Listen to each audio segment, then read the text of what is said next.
Bonjour et bienvenue dans ce webinaire Girlic qui est dédié à Word, la mise en page des documents longs. C'est un webinaire très pratico-pratique. On va être ensemble environ 40 minutes et vous allez voir, je vais vous apprendre à utiliser Word qui est un outil qui est vraiment super, qui est vraiment la Rolls-Royce du traitement de texte. Alors évidemment, on peut utiliser Google Workspace avec les Google Docs, c'est tout aussi bien, mais parfois, vous voyez des petites différences justement en termes de présentation.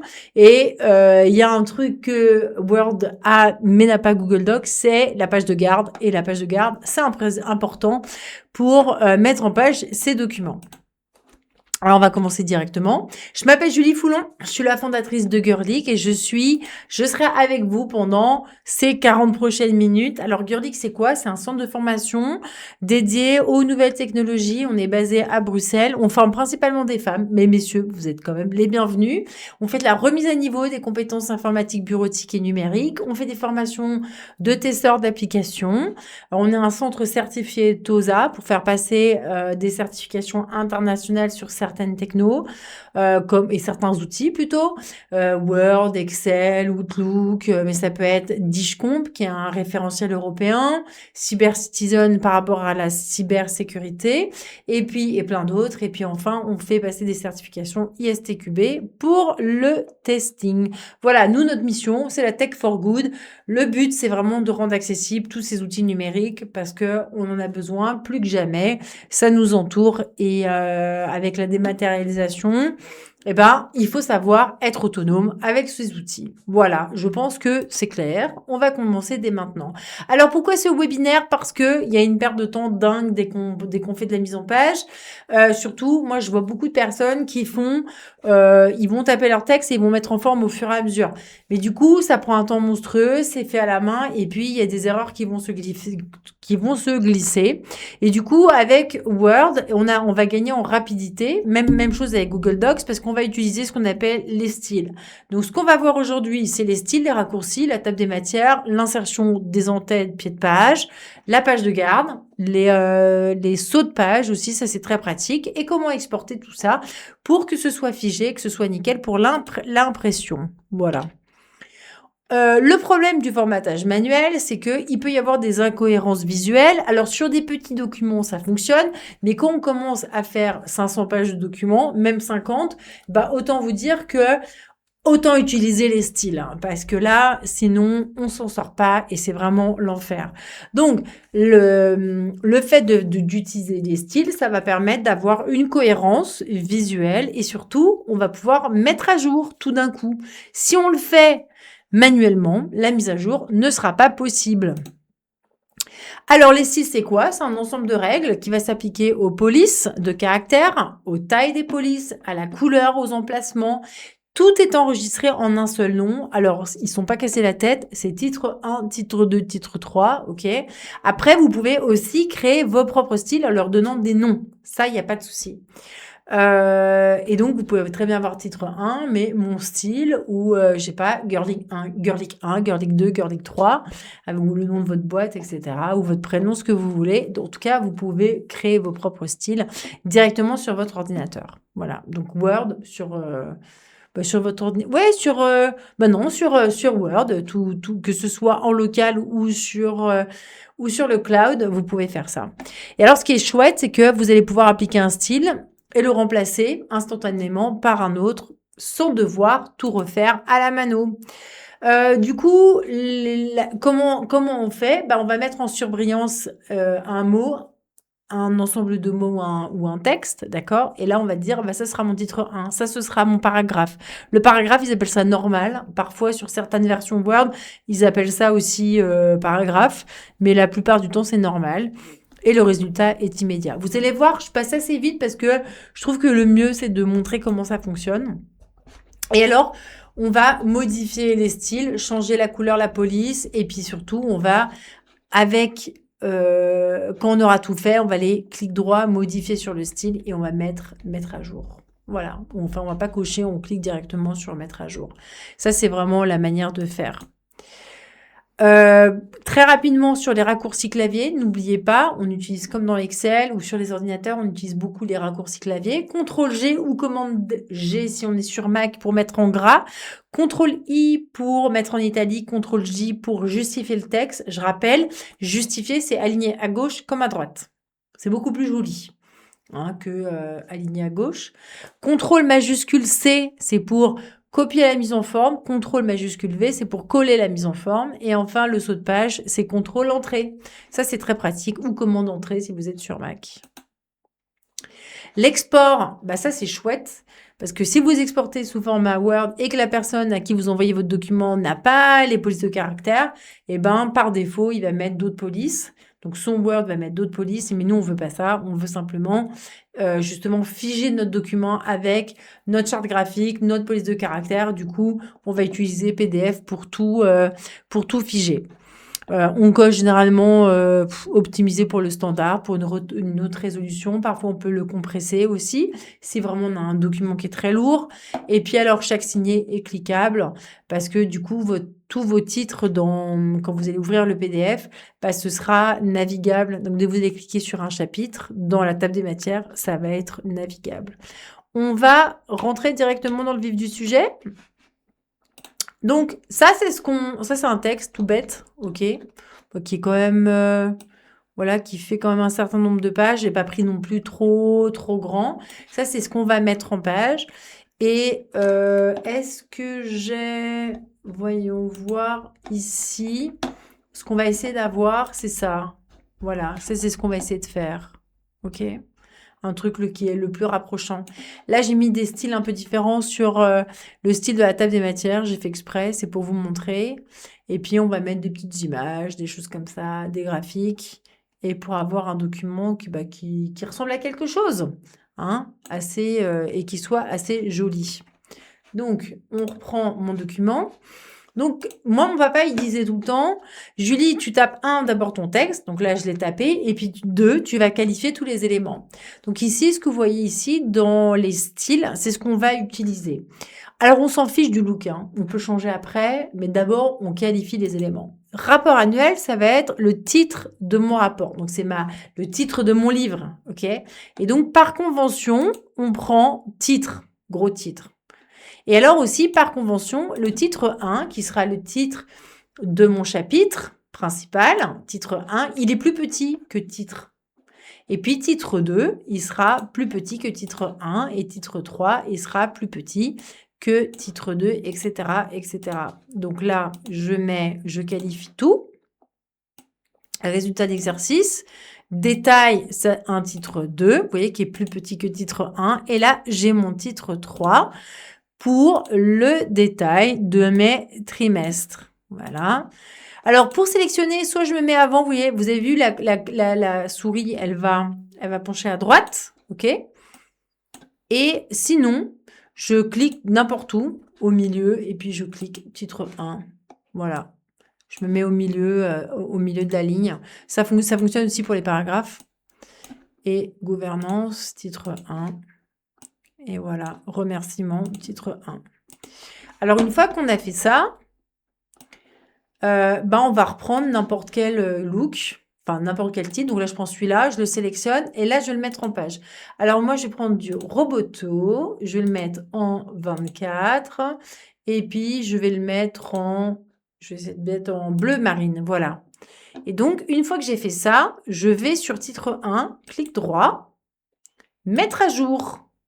OK? Et là, il y a tous mes titres qui se mettent à jour. Si j'avais voulu les mettre en violet, regardez celui-là, le deuxième chapitre. Je me mets avec ma souris au-dessus de titre 1, en haut dans le ruban. Clic droit, mettre à jour, et il y a tout qui se met en violet. D'accord? Même chose, je continue. Pour le titre 2, je vais le mettre allez, je vais le mettre dans une autre couleur. Je fais exprès, je vous montre un truc un peu différent. Roboto. Essayez de prendre deux couleurs, parce que sinon, ça fait vite sapin de Noël. Titre 2, clic droit, mettre à jour. Vous voyez, finalement, c'est tout moche quand c'est gras. Hop, mettre à jour. Et enfin, le titre 3, je vais mettre aussi du Roboto. Et je vais mettre, tant qu'à faire, je vais mettre une autre couleur. Vous allez me dire, mais c'est archi moche. Mais bon, c'est juste pour vous montrer. Hop, mettre à jour. Voilà. Donc là, j'ai titre 1 en violet, titre 2 en bleu et titre 3 en vert. OK? Puis après, vous allez me dire, non, mais c'est vraiment trop moche. On va mettre que du bleu. OK, pas de problème. On met du bleu. Donc, titre 1, mettre à jour. Le titre 2, je vais mettre un autre bleu un peu plus clair. Mettre à jour. Et puis, mon titre 3, je vais mettre encore un autre bleu on va faire en sorte que ce soit quand même un peu sympa. Hop, mettre à jour. Et là, si je vais dans mon affichage plusieurs pages, eh ben, on voit que tout a été mis à jour. D'accord? Alors, maintenant, on va passer sur le style normal, c'est-à-dire le texte. Dites-vous bien que quand quelqu'un va lire votre texte, alors vous avez le nez dedans, vous le connaissez par cœur, mais il faut se mettre vraiment à la place de la personne qui va lire votre texte et essayer d'avoir un style un peu justifié parce que ce sera beaucoup plus agréable à lire et d'avoir une interligne de minimum 1.5. 1.15, 1.5, c'est bien. Donc, c'est le bouton interligne, c'est là, c'est la flèche qui va vers le bas. Et là, vous faites clic droit, mettre à jour sur normal. Et là, on a toute notre page, tout notre texte qui se met, qui va bien s'aligner. C'est beaucoup plus agréable à lire. L'autre chose qu'on va faire, c'est qu'on va insérer une insertion automatique, enfin un saut de page. Donc, je me mets avant le chiffre 1, insérer, saut de page. Voilà. Donc, ce qui est chouette en faisant ça, c'est que, alors là, je l'ai ouvert. Quand vous voyez ce truc-là, c'est parce que je l'ai déplié. Enfin, je l'avais fermé. Insertion, saut de page. À chaque fois que, ça veut dire que tous mes chapitres vont commencer en haut d'une page. Donc, du coup, si par exemple, dans mon chapitre 2, je continue, bah, mon chapitre 3, il commencera quand même en haut d'une page. Et donc, on se casse plus la tête. D'accord? Tac. Voilà. Et je vais faire ça pour tous mes chapitres. C'est quand même vachement mieux. Hein, encore une fois, pensez à la personne qui va lire votre texte. La forme compte, c'est important. Si on a une forme qui est vraiment dégueulasse, bah ça donne pas envie de lire quoi. Donc ça peut influencer finalement la correction quoi. En fait, j'ai envie de dire. Donc c'est important. Le fond, la forme, c'est important. Surtout qu'aujourd'hui, c'est comme l'orthographe, hein, avec les intelligences artificielles, il faut faire en sorte que votre texte soit nickel. Et puis en plus ici, dans révision, il y a des choses qui sont intégrées. Or, quand vous cliquez sur orthographe, et là, il peut vraiment vous dire, il peut vraiment vous aider. C'est quand même bien foutu. N'hésitez pas. Voilà, s'élève A, orthographe, il dit, ah tiens, là, il y a une petite faute. Le taux, c'est A. Voilà. Voilà, A. Et donc ça, c'est bon. Il a repéré tout de suite les petites coquilles. Foundation, testing, ça c'est de l'anglais. Je vais laisser comme ça. Une fois qu'on a fait ça, on va pouvoir insérer. Je vais faire référence. Et donc, j'ai mis mon curseur là. Donc, je vais faire CTRL, ENTER. Je remets bien mon curseur là où il faut. Attends, je l'ai mis dans l'entête. Alors, je vais le remonter. Je vais faire référence, insérer une table des matières. Voilà, bim. Alors ici, parfois, il fait un truc un peu bizarre. Alors là, vous voyez qu'il y a une page en trop. C'est très bien de montrer ça. Alors, comment est-ce qu'on l'enlève? On va activer les marquages. Comment ça s'appelle? C'est les marquages de mise en page. Et en fait, je vais venir sélectionner le saut de page et venir effacer. Et ici, je me mets au début, CTRL, ENTER.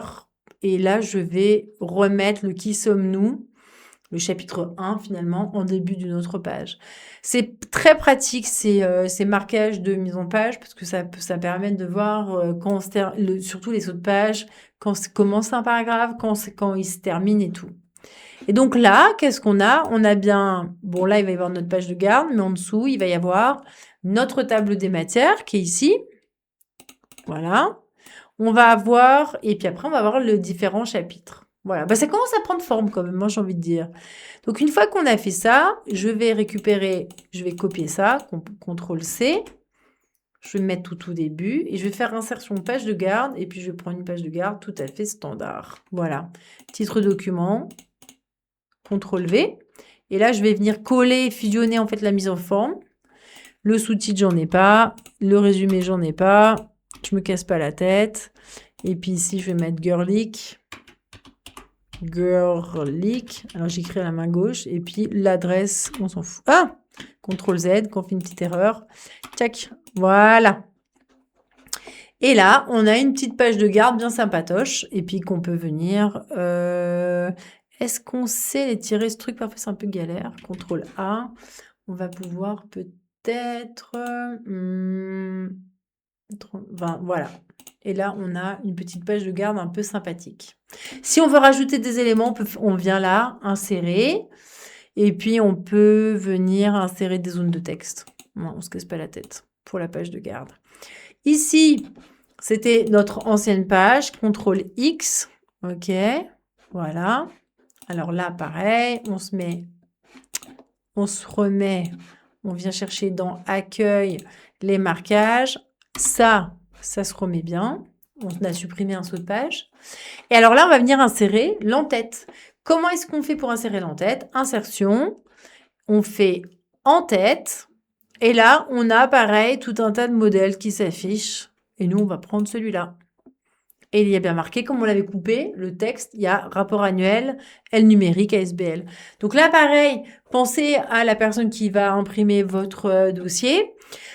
Si elle se prend les pieds dans le câble de l'imprimante et qu'elle fait tout tomber, elle sait que toutes les pages appartiennent à votre organisme. Alors, pour sortir de là, soit je clique sur la flèche rouge, enfin la croix rouge, ou soit je clique à côté. Voilà. OK. Et puis, ce qu'on a marqué, ce que je ne vous ai pas montré, c'est que quand je reclique dessus, ici en haut, il y a un menu en tête et pied de page qui apparaît. Et là, il y a marqué première page différente qui est cochée. Parce que moi, ce que je veux surtout pas, c'est que sur la première page de garde, qu'il y ait une en-tête. D'accord? Par convention, sur, sur mon livre, il y a pas ça. Et ensuite, ce qu'on va faire, c'est que on va insérer, pareil, un pied de page, un numéro de page. Et je veux pas que ça apparaisse sur la première page. Par convention, on le fait pas. Donc, je clique 2 fois dans les pieds de page et je vais faire soit pied de page et je viens sélectionner un petit pied de page un peu sympathique. D'accord? Par exemple, genre ça. Et puis, je vais mettre un numéro de page en bas à droite. Ah, ça n'a pas mis. Pied de page. Voilà, en bas. J'ai pas un pied de page un peu sympa? Ah voilà, c'est celui-là. Je vais le mettre au milieu, c'est ce que j'avais choisi. Non, c'est plus joli.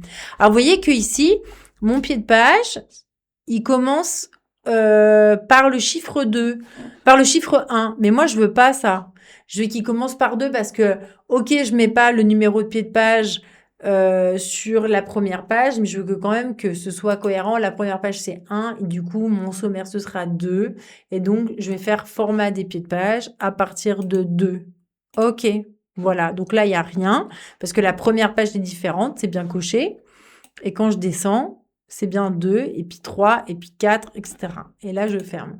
Donc, vous voyez, petit à petit, ça commence à prendre forme. C'est joli, c'est chouette. Voilà, c'est comme ça. Alors, qu'est-ce qu'on peut dire d'autre aussi? Dans la table des matières, il faut savoir que par défaut, si je vais dans références, je clique sur la petite flèche des tables des matières, je fais table des matières personnalisées tout en bas. Par défaut, on a 3 niveaux d'incrémentation. D'accord? Bon, là, il y a marqué 4 parce que j'avais changé. Mais si je remets 3, je fais OK. Voulez-vous remplacer la table matière? Oui, OK. Si je vais rajouter un 4e niveau, donc par défaut, c'est 3 niveaux d'incrémentation.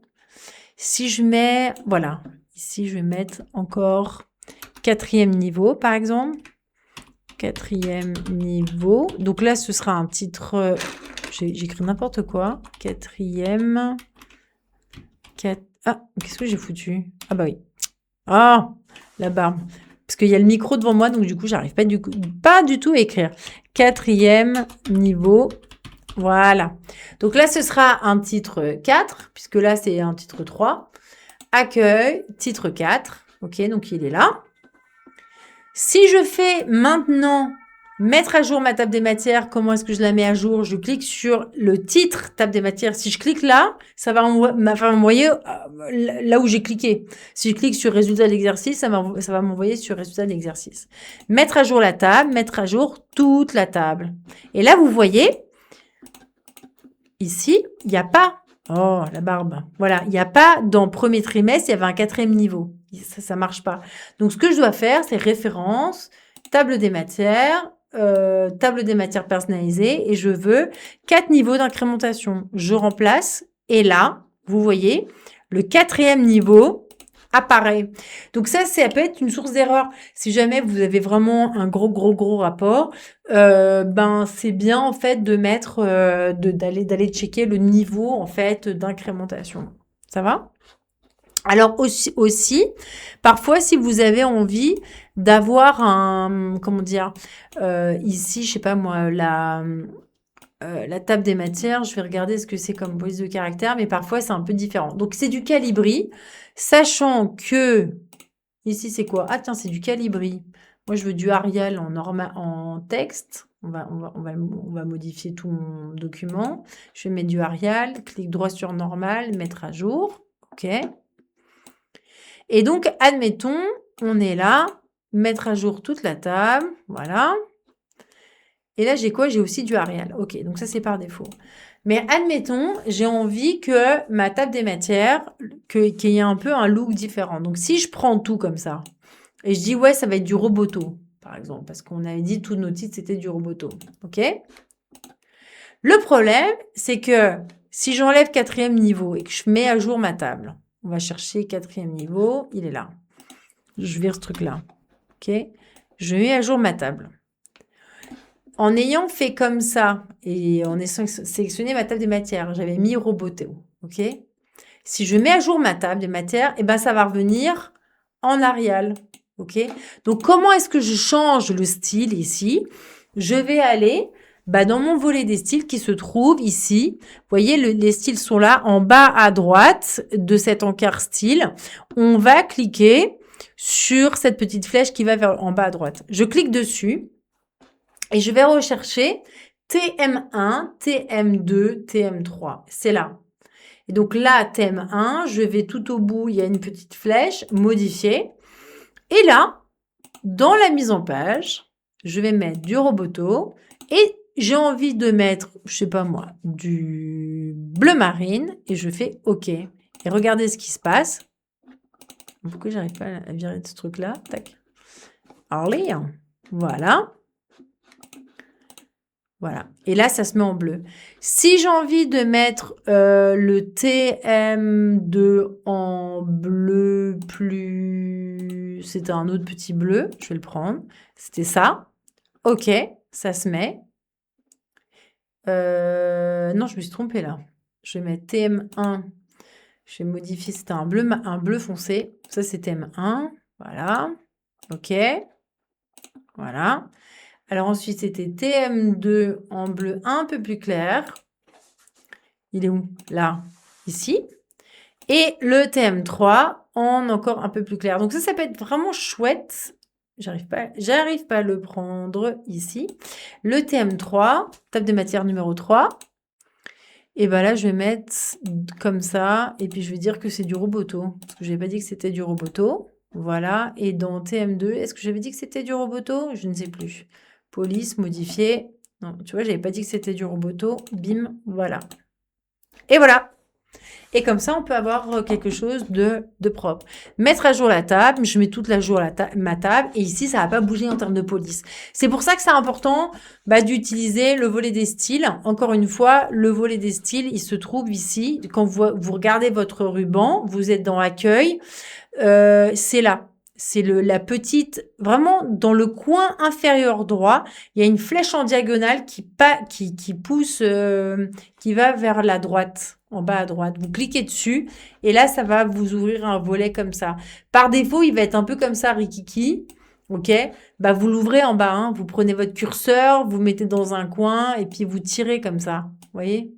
Et ça fonctionne. D'accord? Et vous recherchez TM1, TM2, TM3. Voilà.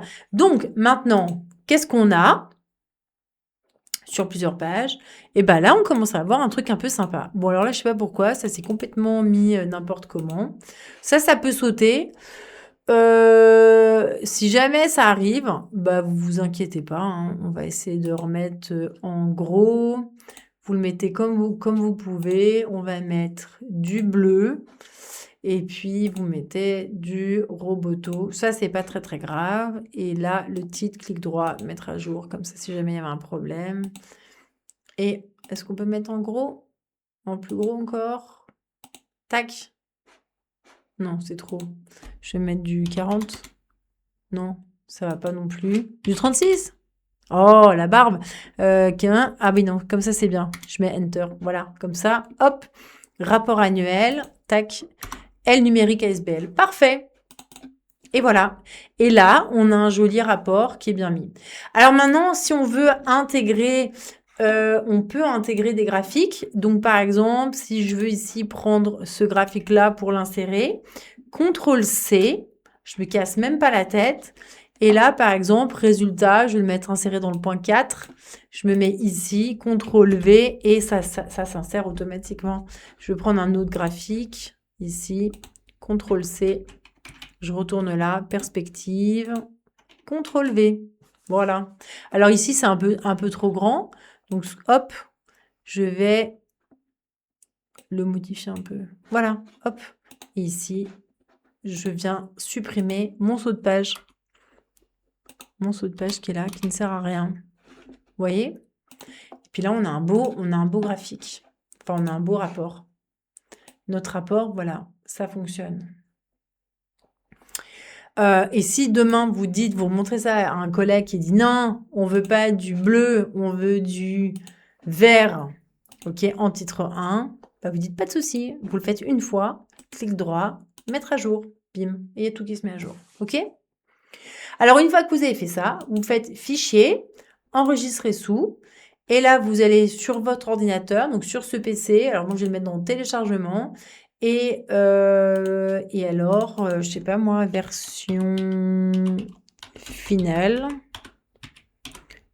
Et là, le type, vous prenez PDF.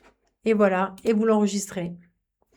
Et alors après, ça s'ouvre. Et effectivement, c'est bien la version finale parce que j'ai mis en vert comme ça. On a bien tout, la table des matières.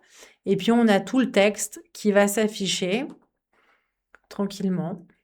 Voilà, avec nos petits graphiques, les perspectives, etc., etc. Et là, vous avez formaté un texte avec toutes les, tout ce qu'il fallait en fait, hein. Et alors, avec les styles et votre charte graphique. Et quand vous retournez en page 2, si je veux aller pour le premier trimestre, vous voyez, je clique sur premier trimestre, bim, et on arrive en haut, directement premier trimestre. Voilà. Ça, c'était pour ça, pour l'enregistrement PDF. Sachez maintenant qu'il y a des petites astuces. Le volet navigation, ça c'est ce que je vous ai montré. C'est ces trucs-là, là. Ça, c'est le volet navigation, pratique. Dans l'affichage, voir une page, plusieurs pages, ça peut être très pratique aussi à voir. La table des matières automatique, encore une fois, vous pouvez l'insérer, même si vous n'avez rien mis au début. En fait, ça va venir s'ajouter au fur et à mesure quand vous allez qualifier les différents styles. Et enfin, vous pouvez protéger les styles. Bon, ça, c'est plus anecdotique. Voilà. Donc maintenant, vous savez maîtriser les styles dans Word. Votre productivité va être boostée et vous allez pouvoir exporter vos documents en PDF. Et ça, c'est chouette. Voilà. Alors, si ça vous a plu, n'hésitez pas à aller faire un tour sur Girlic Academy. On a des formations qui sont disponibles. On va bientôt faire une formation Word avancée aussi disponible. On a des formations... alors là, il y a une faute. Si vous souhaitez maîtriser Excel, mais c'est si vous souhaitez maîtriser Word. J'ai fait une faute. Word. Voilà. De A à Z. Voilà. La formation. Voilà. La formation Word avancée sera faite pour vous, mais elle sera disponible pas tout de suite. Courant du mois d'août, plutôt. Voilà, 2026.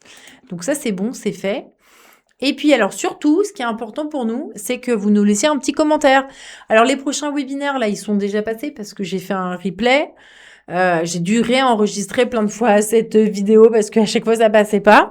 Donc maintenant ça y est, c'est fini. Youhou, c'est cool. Je vais pouvoir la poster et je vais demander à Chapman de venir vous l'envoyer directement dans votre boîte mail. En tout cas, maintenant on est déjà à fin juillet. Prochaine formation, c'est le 11 août, cybersécurité 360 degrés. Puis les prompts qui marchent, faites dire à l'IA ce que vous voulez. Ensuite, on a tout ce qui est tableau croisé dynamique avec Excel, créer des visuels pro avec Canva. Canva, c'est incroyable comme outil, franchement. Et puis après, on va continuer. Fin août, l'IA au quotidien avec ChatGPT. Alors, c'est ChatGPT, c'est Gemini, c'est Claude, c'est ce que vous voulez. C'est juste pour le titre. Mais surtout, créer son assistant IA personnel. Et ça, c'est vraiment une dinguerie. En 30 minutes, ça va être compliqué. Mais en tout cas, je vais vous présenter tous les gros principes. Voilà. C'est fini pour aujourd'hui. Et je vais demander à Chapman de vous envoyer tout ça. Laissez-nous un avis. Ça nous aide vraiment. Et puis, je vous souhaite de bonnes vacances pour celles et ceux qui partent en vacances. Et puis sinon, de passer un bel été quand même. Studieux. Voilà. Et pour booster votre créativité. Merci de nous avoir suivis. À bientôt.